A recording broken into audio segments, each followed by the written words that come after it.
Good morning children. நம்ம இப்போ civic second லெசனில் இருக்கோம். நம்ம இப்போ பார்க்க போகிறது பார்லிமெண்ட் ஆஃப் இந்தியா. பார்லிமெண்ட் அப்படிங்கிறது நம்ம இந்தியன் கவர்மெண்ட்டோட லெஜிஸ்லேட்டிவ் ஆர்கன்.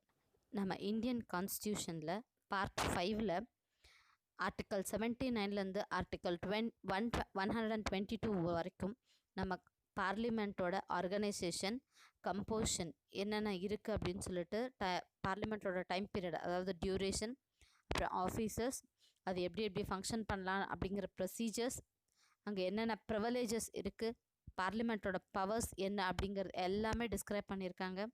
நம்ம இந்தியன் பார்லிமெண்ட் பொறுத்த வரைக்கும் மொத்தம் 3 பார்ட்டு.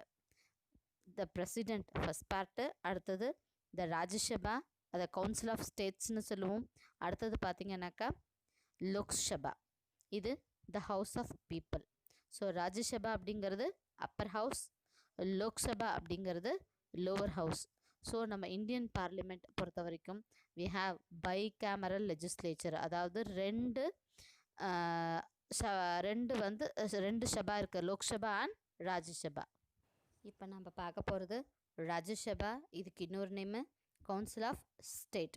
மொத்தம் இதில் 250 மெம்பர்ஸ் இருக்காங்க. அதில் 238 மெம்பர்ஸ் பார்த்திங்கனாக்கா நம்ம இந்தியன் கண்ட்ரியோட ஸ்டேட்ஸ்லேயும் யூனியன் டெரிட்டரிஸ்லேயும் எலெக்ட் பண்ணி, அதாவது இன்டைரக்ட் எலெக்ஷன் மூலிமா அவங்கள என்ன பண்ணுறாங்க, எலெக்ட் பண்ணுறாங்க. இன்டைரக்ட் எலெக்ஷன் அப்படின்னா மக்களுடைய ரெப்ரசன்டேட்டிவ்ஸ் தேர்ந்தெடுக்கப்படுகிற மெம்பர்ஸ். நம்மளோட ரெப்ரசன்டேட்டிவ் நாம் ஓட்டு போட்டு செலக்ட் பண்ணுறோம் இல்லையா, எம்பிஸ் எம்எல்ஏஸ், அவங்க என்ன பண்ணுவாங்க, திரும்ப ஓட்டு போட்டு செலக்ட் பண்ணுவாங்க. அதுதான் இன்டைரக்ட் எலெக்ஷன். ஸோ அது மூலிமா 238 மெம்பர்ஸ் செலக்ட் பண்ணுறாங்க. ரிமைனிங் 12 மெம்பர்ஸை நம்மளோட பிரசிடெண்ட் வந்து ஸ்பெஷல் நாலேஜ் உள்ள பர்சன்ஸை பிரசிடெண்ட் வந்து செலக்ட் பண்ணி அதில் அவங்கள வந்து ராஜ்யசபா எம்பிஸாக வந்து பவர் கொடுப்பாங்க. எக்ஸாம்பிள் பார்த்தீங்கன்னாக்கா சச்சின், நம்ம கிரிக்கெட் பிளேயர் இருக்கிறார்லே, அவரும் ஒரு எம்பி. அது மாதிரி நம்ம பிரசிடெண்ட் என்ன பண்ணுறாருனாக்கா 12 மெம்பர்ஸ் வேறு ஃபீல்டில் ஸ்பெஷல் நாலேஜ் கொண்ட 12 பேரை வந்து செலக்ட் பண்ணுவார். It may be from literature, science, sports, art and social service.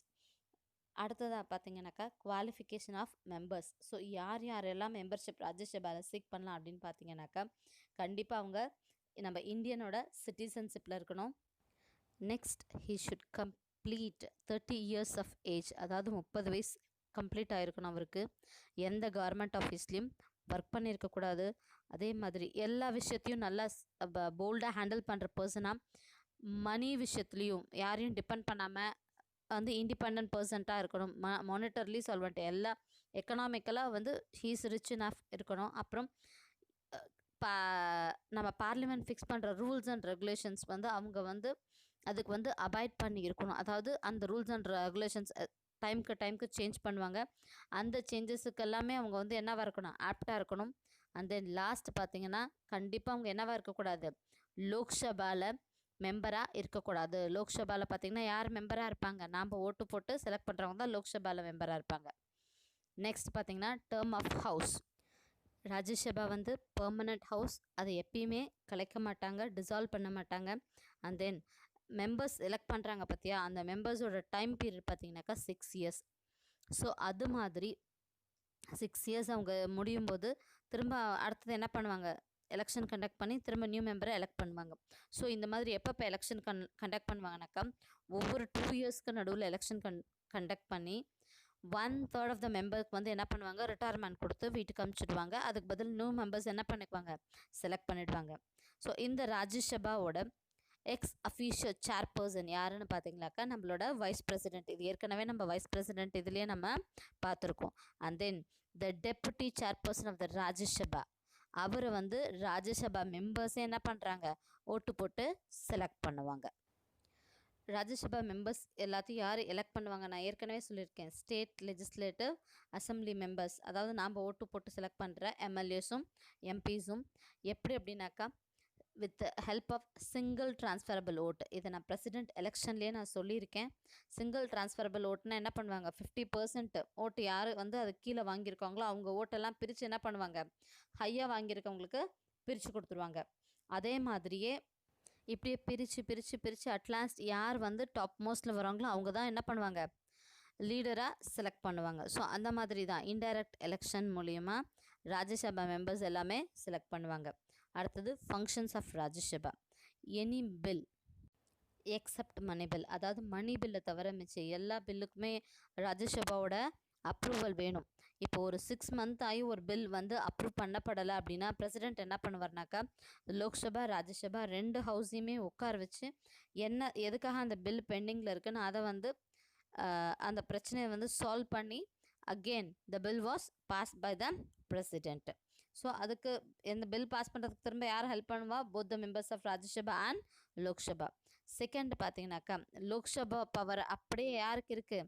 Rajya Sabha மெம்பருக்கும் இருக்குது for passing any bill for constitutional amendment, அதாவது சட்ட திட்டங்களை ஏற்றுறதுக்கான பவர் வந்து நம்ம எம்பிஸ்க்கு இருக்க மாதிரி லோக்சபா எம்பிஸ்க்கு இருக்க மாதிரி ராஜ்யசபா எம்பிஸ்க்கும் உண்டு. தேர்ட் பாயிண்ட் பார்த்தீங்கன்னாக்கா the members of the Rajya Sabha have the electoral power to select the president எலெக்ஷன்லேயும் அவங்க பார்ட்டிசிபேட் பண்ணுவாங்க, வைஸ் பிரசிடெண்ட் எலெக்ஷன்லேயும் அவங்க பார்ட்டிசிபேட் பண்ணுவாங்க. ஸோ லோக்சபா ராஜ்யசபா எம்பிஸ் எல்லாம் சேர்ந்து என்ன பண்ணுறாங்க? பிரசிடெண்ட் வைஸ் பிரசிடெண்ட்டை எலெக்ட் பண்ணுவாங்க. அடுத்தது பார்த்திங்கன்னா இம்பீச்மெண்ட். பிரசிடெண்ட் இம்பீச்மெண்ட்டும் சரி, judges supreme court judges and high court judges மேலே இருக்கிற இம்பீச்மெண்ட், அதாவது அவங்க மேலே ஏதாவது குற்றப்பத்திரிக்கை இருந்தால் அதையும் டிஸ்கஸ் பண்ணுற இடம் வந்து நம்மளோட ராஜ்யசபாக்கு இன்னொரு முக்கியமான பவர் இருக்குது. என்ன அப்படின்னாக்கா ஸ்டேட்லெஸ் சப்ஜெக்டையும் என்னவா பண்ணிடுவாங்க? அவங்க நேஷ்னல் இம்பார்ட்டன்ஸ்க்கு, அதாவது தனிப்பட்ட ஒரு ஸ்டேட்டில் இருக்கிற ப்ராப்ளமையும் அவங்க என்ன பண்ணுவாங்க? நாடு முழுக்க அந்த நேஷ்னல் இம்பார்ட்டன்ஸ் கொடுத்து அந்த ப்ராப்ளம் சால்வ் பண்ண பார்ப்பாங்க. If 2/3 majority of the members of Rajya Sabha ரெசல்யூஷனை பாஸ் பண்ணி சப்போர்ட் பண்ணிட்டாங்கனாக்கா அது வந்து என்ன ஆகிடும்? அந்த லாஸ் வந்து பாஸ் ஆகிடும். அண்ட் தென் ராஜ்யசபா என்ன பண்ணலான்னாக்கா புதுசாவோ இல்லை இருக்கிறத வந்து அபாலிஷ் பண்ணவோ, ஆல் இண்டியா சர்வீஸில் புது சர்வீஸ் க்ரியேட் பண்ணவோ அபாலிஷ் பண்ணவோ அவங்களுக்கு பவர் இருக்குது. அதுக்கு அவங்களுக்கு எவ்வளோ சப்போர்ட் வேணும்? Total of 2/3 of the total மெம்பர்ஸோட சப்போர்ட் இருந்தால் போதும். அதாவது டோட்டல் ராஜ்யசபா மெம்பர்ஸ் இல்லாமல் அதில் 2/3 மக்களோட சப்போர்ட் இருந்தாலே போதும். நம்மளுடைய next heading Lok Sabha. This is a popular house of Indian parliament. ஏன்னாக்கா இங்கே யார் இருக்காங்க? மக்களால் ஓட்டு போட்டு தேர்ந்தெடுக்கப்பட்ட எம்பிஸ் இருக்காங்க, representative of the people, elected representative of the people. So the members can be elected for Lok Sabha is 552. நம்ம ராஜ்யசபாவில் ஏற்கனவே பார்த்தோம், இப்போ நம்ம லோக்சபாவில் பார்த்துட்ருக்கோம் 552. அண்ட் டுடே இப்போ நமக்கு எவ்வளோ பேர் இருக்காங்க உள்ள அப்படின்னு பார்த்தீங்கன்னா 543. அந்த 543ல் 530 மெம்பர்ஸ் என்ன பண்ணியிருக்காங்க? டிஃப்ரெண்ட் ஸ்டேட்லேருந்து செலக்ட் பண்ணி வந்திருக்காங்க. அண்ட் 13 மெம்பர்ஸ் பார்த்தீங்க அப்படின்னாக்கா யூனியன் டெரிட்டரிஸ்லேருந்து வந்திருக்காங்க. அண்ட் தென் இதில் +2 மெம்பர்ஸ் பிரசிடெண்ட் என்ன பண்ணலாம்? இன்னும் 2 மெம்பர்ஸ் ஆங்கிலோ இந்தியன் கம்யூனிட்டி சேர்ந்தவங்கள அப்பாயிண்ட் பண்ணலாம். ஸோ நம்மளோட டோட்டல் லோக்சபா மெம்பர்ஸ் பார்த்தீங்கன்னாக்கா 545. இவங்களோட குவாலிஃபிகேஷன் பார்த்தீங்கன்னா first one he should be a Indian. அடுத்தது அவங்களோட ஏஜ் 25 இயர்ஸ் கம்ப்ளீட் ஆகிருக்கணும். And he should have his name in electoral rolls, அதாவது கண்டிப்பாக பார்ட்டி இருக்கு இல்லையா, அந்த பார்ட்டி எலெக்ஷன் கண்டக்ட் பண்ணுறாங்க, அந்த எலக்டோரல் ரோலில் அவரோட நேம் இருக்கணும். கண்டிப்பாக அவர் வந்து என்னவா பண்ணியிருக்கணும்? எலெக்ஷனில் நின்று வின் பண்ணணும். நெக்ஸ்ட் அவர் எந்த கவர்மெண்ட் ஆஃபீஸில் ஸ்டேட் ஆர் யூனியன் கவர்மெண்ட் ஆஃபீஸில் ஒர்க் பண்ணக்கூடாது. முதல்ல நம்ம பார்த்த மாதிரி தான் மென்டலி அண்ட் எக்கனாமிக்கலி சால்வெண்ட் பர்சனாக இருக்கணும். Mentally sound and economically solvent, யாரும் டிபெண்ட் பண்ணாத பர்சனாக இருக்கணும். அண்ட் தென் மணி பில், இந்த டூயினோ பாக்ஸில் மணி பில், அதாவது பணத்தை அலாட் பண்ணுற விஷயம், அதில் வந்து ராஜ்யசபாவுக்கு விட லோக்சபாவுக்கு தான் ரொம்ப பவர் ஜாஸ்தி. எனக்கா நாம் ஓட்டு போட்டு செலக்ட் பண்ணுற மெம்பர்ஸ் வந்து லோக்சபாவில் தான் இருக்காங்க. அதனால் மணி பில் எப்பயுமே லோக்சபா தான் பாஸ் பண்ணும். ராஜ்யசபா வந்து ஜஸ்ட் அதை ஒரு அப்ரூவல் மட்டும்தான் பண்ணுவாங்க. அண்ட் தென் அதையும் அவங்க 14 டேஸ்க்குள்ளே அப்ரூவ் பண்ணல அப்படின்னாக்கா ஆட்டோமேட்டிக்காக லோக்சபாவை என்ன பண்ணிடலாம்? அந்த பில்லை ராஜ்யசபாவோட அப்ரூவல் இல்லாமையே பாஸ் பண்ணிடலாம். And Lok Sabha can reject all the proposal and pass it. அதாவது ராஜ்யசபா ஏதாவது ப்ரப்போசல் கொடுத்துருந்தாலும் அதையும் என்ன பண்ணலாம்? மணி பில்லை பொறுத்த வரைக்கும் லோக்சபா என்ன டிசைட் பண்ணுதோ அதுதான் ஃபைனல் டெசிஷன். அது வந்து ராஜ்யசபா கிட்ட எந்த ஒரு விஷயத்தையும், அதாவது மணி பில்லை பொறுத்த வரைக்கும் மட்டும் டிஸ்கஸ் பண்ண தேவையில்லை. Because this Lok Sabha is people's house. The term of Lok Sabha, that is lower house, அதை பார்த்தீங்கன்னாக்கா 5 years. ஃபஸ்ட்டு டேட் அது செஷன் ஸ்டார்ட் ஆன டேட்லேருந்து 5 இயர்ஸ். அதுக்கு முன்னாடி பிரைம் மினிஸ்டரோட அட்வைஸில் பிரசிடெண்ட் என்ன பண்ணலாம், டிசால்வ் பண்ணலாம். And then in emergency situation constitution என்ன பண்ணியிருக்கு, பிரசிடெண்ட்டுக்கு பவர் கொடுத்துருக்கு லோக்சபாவை டிசால்வ் பண்ணுறதுக்கு, again on the advice of the prime minister. And அதுவும் இல்லாமல் சப்போஸ் திடீர்னு நோ பார்ட்டி, அதாவது பவர்ஃபுல்லாக இல்லாமல் இந்த அலையன்ஸில் என்ன பண்ணிக்குவாங்க, சம்டைம்ஸ் வித்ட்ரா பண்ணிக்குவாங்கல்ல, அப்போல்லாம் என்ன ஆகிடும் அப்படின்னாக்கா மெஜாரிட்டி வந்து குறைஞ்சிடும். ஸோ அந்த மாதிரி சுச்சுவேஷனில் என்ன பண்ணலான்னாக்கா பிரசிடெண்ட் வந்து ஹி கேன் டிசால்வ் த லோக்சபா. அடுத்தது பார்த்திங்கன்னா எலெக்ஷன். ஸோ எலெக்ஷன் பார்த்திங்கனாக்கா நம்ம மக்கள், இது வந்து direct election because people are electing put their vote to elect the members of Lok Sabha. இதுக்காக ஒர்க் பண்ணுறது தான் எலெக்ஷன் கமிஷன் ஆஃப் இந்தியாவோட ஒர்க்கு. அது எலெக்ஷனை அரேஞ்ச் பண்ணுறது, supervise and conduct the election of Lok Sabha and also for state assemblies. அதாவது நம்ம MLA எலெக்ஷனுக்கு யார் வேலை செய்வா, election commission of our particular state, அதாவது தமிழ்நாடுனா தமிழ்நாடு ஸ்டேட். ஸோ அந்த மாதிரி ஆல் ஓவர் இந்தியாவுக்கு ஒரு எலெக்ஷன் கமிஷன் இருக்குது. அது வந்து லோக்சபா எலெக்ஷன் கண்டக்ட் பண்ணும். அதுதான் prime minister election. And then எலெக்ஷனோட சேர்க்கைக்காக நம்ம டோட்டல் இந்தியாவையும் என்ன பண்ணியிருக்காங்கனாக்கா நம்பர் ஆஃப் கான்ஸ்டியூன்சிஸாக பிரிச்சிருக்காங்க. நாடாளுமன்ற பேரவை அப்படின்னு சொல்லுவாங்க இல்லையா. ஸோ நம்பர் ஆஃப் கான்ஸ்டியூன்சிஸாக பிரிச்சிருக்காங்க பாப்புலேஷனை பேஸ் பண்ணி. இன்னொரு விஷயம் பார்த்திங்கனாக்கா நம்ம ஃபாலோ பண்ணுறது என்ன அப்படின்னாக்கா யூனிவர்சல் அடல்ட் ஃப்ரான்சஸ். அப்படின்னாக்கா நம்ம இந்தியாவோட எல்லா சிட்டிசன்ஸும் யார் யாரெல்லாம் 18 வயசு கம்ப்ளீட் பண்ணுறாங்களோ அவங்கெல்லாம் என்ன பண்ணலாம், கண்டிப்பாக கம்பல்சரி என்ன பண்ண அவங்களோட பேரை ரெஜிஸ்டர் பண்ணி they have to put their vote, they have to select their member. So this is universal adult franchise. இது ஷார்ட் ஆன்சர்ஸ்லாம் வரும். அடுத்தது பார்த்தீங்கன்னா functions of Lok Sabha. Any bill, அதாவது இன்க்ளூடிங் மணி பில், எல்லா பில்லுமே மக்களுக்கு தேவைப்படுற எல்லா சட்டத்தையுமே எங்கே நம்ம எங்கே வந்து ஸ்டார்ட் பண்ண போகிறோம், நம்ம லோக்சபாவில் தான். அந்த மெம்பர்ஸ் தான் என்ன பண்ணுவாங்க, அதுக்கான வேலையை செய்வாங்க. நெக்ஸ்ட் பார்த்தீங்கன்னாக்கா எப்படி ராஜ்யசபாக்கு இம்பீச்மெண்ட்டில் பிரசிடென்ட் ஜட்ஜஸ் இம்பீச்மெண்ட்டில் பவர் இருக்கோ அதே மாதிரி லோக்சபா மெம்பர்ஸ்க்கும் ஹேஸ் த ஈக்குவல் பவர். அடுத்தது கான்ஸ்டியூஷனல் லாஸ், அதாவது கான்ஸ்டியூஷனல் பில்லு, ஏதாவது சட்டம் புது சட்டம் புது சட்டம் போடணும் அப்படின்னாலும் போத் ராஜ்யசபா லோக்சபா மெம்பர்ஸ்க்கு ஈக்குவல் பவர்ஸ் இருக்குது.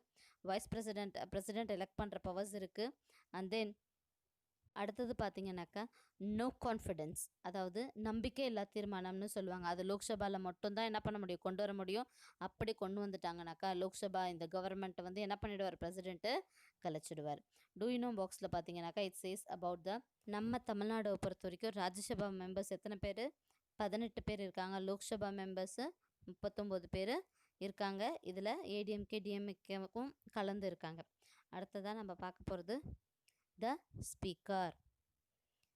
அவர் தான் என்ன பண்ணுவார், இந்த லோக்சபாவை ப்ரெசைட் பண்ணுவார். And he is elected by the members of Lok Sabha. நம்ம டெமோக்ராட்டிக் இந்தியன் பார்லிமெண்ட்டை பொறுத்த வரைக்கும் ஸ்பீக்கரோட பொசிஷன் அப்படிங்கிறது ரொம்ப இம்பார்ட்டண்ட். அதாவது லோக்சபாவே கலைஞ்சாலும் ஸ்பீக்கர் என்ன பண்ணுவார், he continue to be hold the office till new speaker is elected in the new Lok Sabha. புது லோக்சபாவில் புது ஸ்பீக்கர் வர வரைக்கும் பழைய speaker he will be in the same position.